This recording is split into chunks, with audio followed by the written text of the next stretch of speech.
The traditional newspaper may be becoming less popular, with more and more of our news being digested online. But which news websites were the most popular in the last quarter of 2017? In the UK, the BBC website ranks number 1, dominating online news.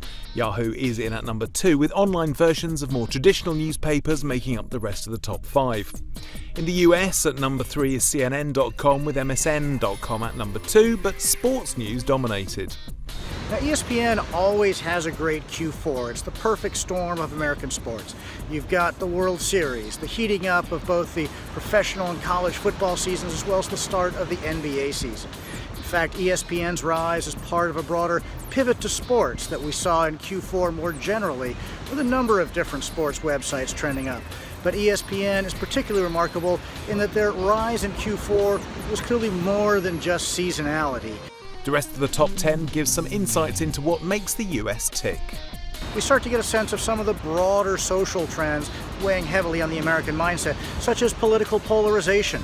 NewYorkTimes.com and WashingtonPost.com, both of which are up strongly over the past 2 years, and both of which obviously have somewhat of a more liberal perspective, but their rise also reflects something of a flight to quality in media brands in a world of fake news. At the same time, our list of top 10 website publishers in the U.S. also includes FoxNews.com and DrudgeReport.com, both of which are obviously known for a more conservative perspective. A lot of their traffic comes directly to their website, and that reflects the strength of their brand name. That importance of a strong brand name is also reflected in the strong stability that we see at the top of our list. Clearly, in an era of fake news, consumers are leaning more heavily on websites that they really trust. Perhaps what's even more insightful is the unbranded search terms that people were looking for. SimilarWeb ranked them in the US, UK, Canada and Australia. Looking at these kinds of trends and search terms is often a better indicator of where people's heads are at, as opposed to survey research. We rely on what people do rather than what they say they do. In the US, Trump and news topped the list, news and weather in the UK, but other terms also feature in all the top 10s. We do see certain issues being a focus around the world, many of them emanating from things going on in the United States. Donald Trump appears in the top 10 search terms in all 4 of these countries, as do some of the names that triggered the Me Too movement, such as Kevin Spacey and Harvey Weinstein. And porn ranked as number 1 in Australia and Canada and featured highly in the other 2 lists, but some terms had a more local focus.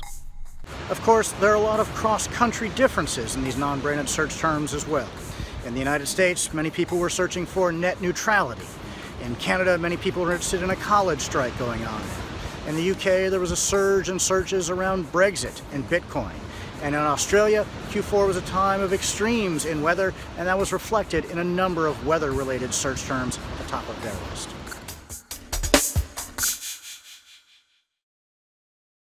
Hello, I'm James Wright. Thanks for watching Marketing Media Money. To check out more online videos, just click on the boxes and don't forget to subscribe to the CNBC Live channel at the bottom of the screen.